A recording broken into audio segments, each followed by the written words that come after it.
Hello good people of YouTube, Mountbatten here, and today I'm bringing you my top 5 premiums to avoid buying. Now this is kind of an update to the video I did way back in the day that got some interesting comments on it, but this time around this is a mixture of, actually it's mostly new premium ships. There's only one on here that's old per se, as in it's been in the game for quite some time. And again, this is all my opinion, and I'm not saying these ships are like outright garbage. I'm just saying, you know, they're not really worth spending the $30, $40 dollars on them that you would need to spend to get them, and there's much better alternatives just in the tech tree for most of these ships. So anyway, again, this is all my opinion, so let's go ahead and get started at number 5, and that is the Tier 8 premium German aircraft carrier, the Graf Zeppelin. Now, the Graf Zeppelin is kind of a guilty pleasure of mine. I do enjoy playing it just because it's, you know, something different for me, but it still has that German flavor to it, because the Graf Zeppelin, I don't really play it for the planes, I play it for the secondaries. It's the secondaries on this carrier are just ridiculous. They are some of the best secondaries in the game. They rarely miss compared to other secondaries, even with manual secondaries, which I don't have on the Graf Zeppelin, and I can imagine if I would put them on there, then my god, they would probably never miss. They're just crazy. Everything else about the ship is actually kind of bad. Well, the armor's pretty decent for a carrier, but everything else is pretty terrible. The planes aren't all that fantastic. The gimmick with the Graf Zeppelin when she was re-released was that her planes were very fast, but they didn't have a whole lot of health. But since they were fast, you could still get in, do your damage, and get out. And when she was re-released originally, she was okay-ish, was kind of the general consensus of the community, but nowhere near where she was when she was first presented to us all the way back when we got the first glimpse of her, and she was like a strike god. And then she was released, and it wasn't what we were shown, and then they pulled it from the store. They said they were going to rework it, then release it at a later time, and then the CV rework happened, and then she finally came back out. And her dive bombers are very unique in that they dove straight down, and they were actually pretty good. And then they changed all of that. Carrier planes universally got a speed nerf, and they didn't compensate the Graf Zeppelin in any way with that. And then they changed the way her dive bombers dove. Instead of diving straight down, they now dive at this weird angle and pull up at the last second, so now your giant AP bombs just miss. Her torpedoes are very slow, and she's geared toward engaging capital ships. So her rocket planes have good pins, her torpedoes are slow, but they're kind of okay if you get all 3 of them on target. And of course the massive AP bombs are meant to attack battleships and not things like cruisers and destroyers, so they often miss because RNG says they will. But anyway, she is still, again, she's one of my guilty pleasure ships. You know, I'm not saying she's good or anything, I just enjoy playing her. But in all honesty, she's really not worth getting, even though I do show her on the channel quite a bit compared to other carriers, which pretty much don't get any screen time on that channel. So I enjoy her, but she's definitely not worth getting. Don't waste your money on her. Alright, going on to number 4, we have the Tier 8 premium British aircraft carrier, Indomitable. If you haven't heard about this thing, that's probably a good thing. This thing's just bad. She's an aircraft carrier with no torpedo bombers. You have rocket planes and the British carpet bombers, and that's it. Now, the planes are the Sea Hornet. The Havilland Sea Hornet. I believe that's what they're called. They are ungodly fast for sure, but they're extremely frail, and the squadron sizes are tiny, like tiny. With the rocket planes, there's only 6 planes per flight, and with the carpet bombers, there's only 4 planes per flight, so that's not a lot of planes. And needless to say, when you get up to a Tier 8 carrier, especially one with so few planes like the Indomitable, you're gonna have a bad time. And their damage is pretty much entirely based on setting fires. They don't have all that great pins on the bombs and the rockets, so you have to depend on RNGs just to set fires when you do this, and it's not impossible to, you know, get games where you can get a decent amount of damage. It's just extremely hard, and you have to do it over time. And if RNG just hates you this match, then, you know, your damage is going to be pretty low, and your impact on the game is going to be pretty low as well. And yes, you do have the rocket planes to kind of fall back on to obviously hunt destroyers down and attack other cruisers, but again, they're still not that fantastic, and the dispersion is really kind of wonky. And again, I'm not the best CV player, so I'm not the best person to talk about this, but just from what I've read online from other people who do play CV a lot, Indomitable is really bad. I mean, how often do you see them in game? I play tier 10 and tier 8 a lot. It's probably my two most played tiers, and I barely see the thing. If I played 10 matches, I may see her in one match, if that. So it's not that great. Don't waste your money on it. And oh, again, you only get 2 squadrons. It's not like you get rocket planes and then 2 squadrons of carpet bombers. No, it's just 2 squadrons. That's it. 10 planes. That's all you get. So don't get her. Not worth the money. Number 3 now is actually a bit of a big letdown, and that is the Verbis Unitas, the ship that was anticipated for so long, and first Austro-Hungarian ship in the game, and it could have been great, but Wargaming kind of dropped the ball on this. And I understand why they had to do some things that they had to do with the ship, but some of the things that they did I just don't agree with.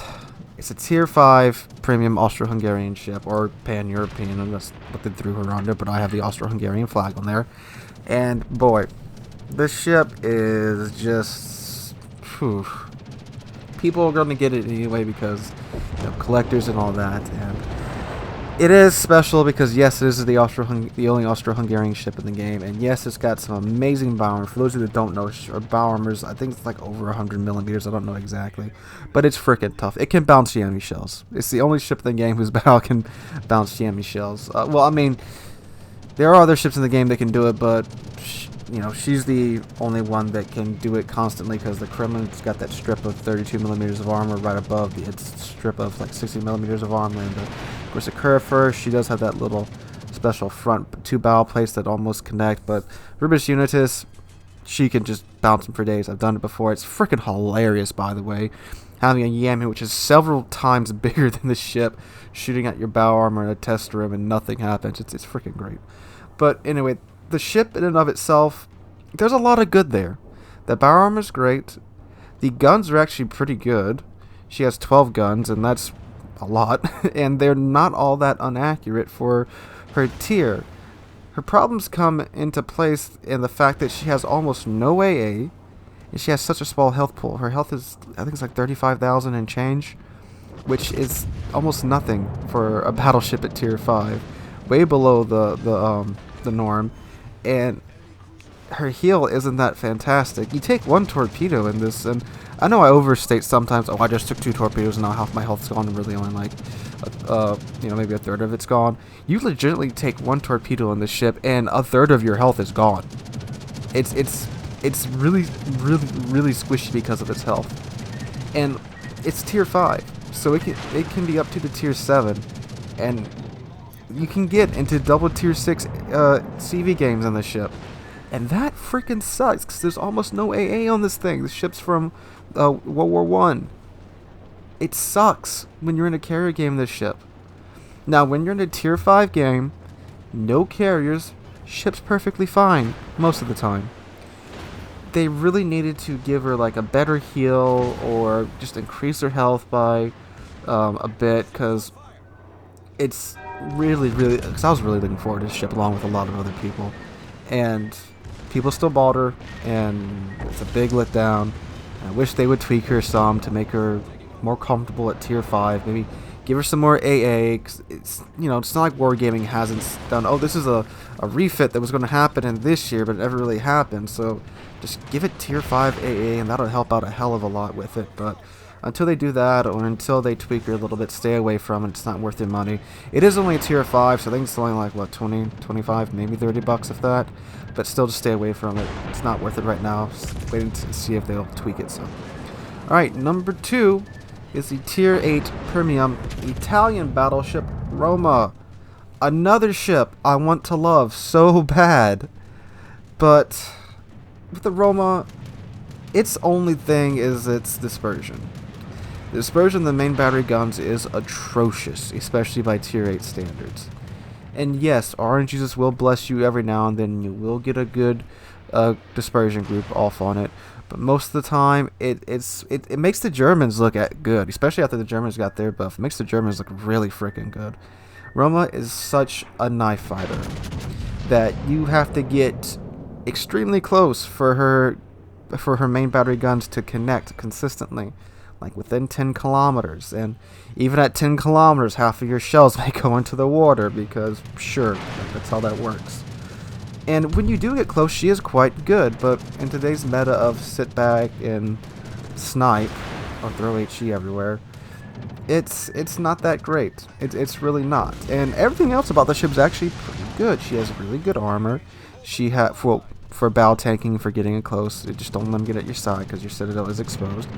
Her turrets are insanely quick. She's one of the first battleships, if memory serves me correct, that had an under 30 second turret rotation time.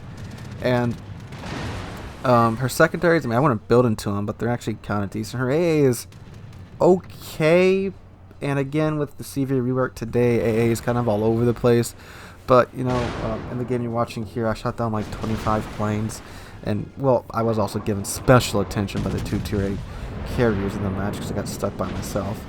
But yeah, her maneuverability is good, her speed's good, her concealment's fantastic. Just that her guns, I mean, shoot, they are frustratingly inaccurate, and they are very fast firing guns. I mean, oh my god, the velocity is good. That's what I'm trying to say. My brain just had a brain for it. Her AP shells, they're great pins on battleships, but on everything else, you're going to overpin the crap out of it.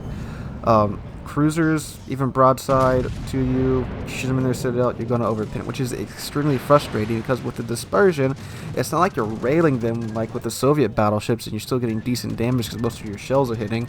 Only 1 or 2 shells are hitting, and you're getting overpins on them on their citadel.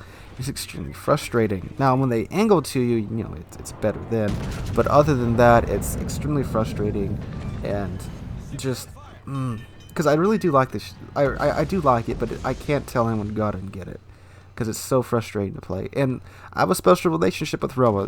The Roma first impressions video was my first video to get over 1,000 views in like a day. That's back 2 years ago.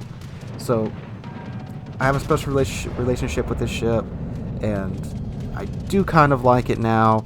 But it's really not worth the money, and there's better options you can get at tier 8 if you want a ship that's good at brawling. So Tirpitz, Massachusetts, much better choices than the Roma. Alright, going on now to number 1.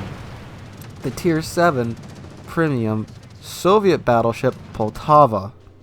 Poltava is like if Roma and Vladivostok had a baby, and it was not that great of a baby.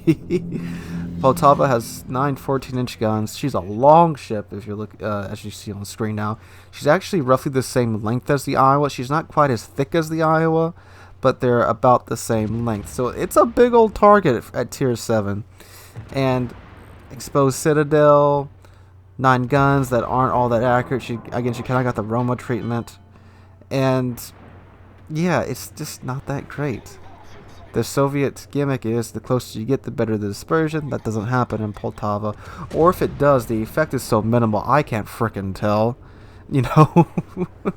It's not that great. And again, yes, it's good at close range against battleships, if the shells connect, that is. And it is pretty stealthy. You can get its detection range down to about 11-ish kilometers with the concealment build. But other than that, it's kind of just one big pile of meh. At tier 7, you could buy this thing, or grind up to the Sinyop, a ship with much better armor, 9 16-inch guns, and it has the Soviet gimmick of the closer you are, the much more accurate your shells are, and plus, I think the Sinyop straight up just looks better than the Poltava. The Poltava just looks like a floating triangle, kind of, or something. It's like a ship I would draw in, like, 6th grade. Because, I mean, And I can see how people might like this design of it, but I just like the freaking like super steampunk design of the Synyup much better than this thing. And again, the Synyup's a free ship that you can just grind up to, much better. Now she does have the Soviet damage con, so that is a good thing, where you have limited charges, but they cool off really quickly. So sure, that's a plus to it. And yeah, again, when you get close to other battleships, it does pack a pretty good punch, but again, it's only 14-inch guns, so 14-inch guns aren't even all that accurate. So yeah, don't buy this ship, grind out Synyup instead, you'll have a much better time. Alright guys, so that was my updated list of premium ships to avoid buying. Let me know in the comments down below. Do you agree? Do you disagree? What other ships should you add to the list? Hope you're having a wonderful Monday. If you enjoyed the video, please drop a like, leave a comment, and subscribe. We are on our way to 10,000 subscribers now, and we are almost to our halfway point to 9,000 subs.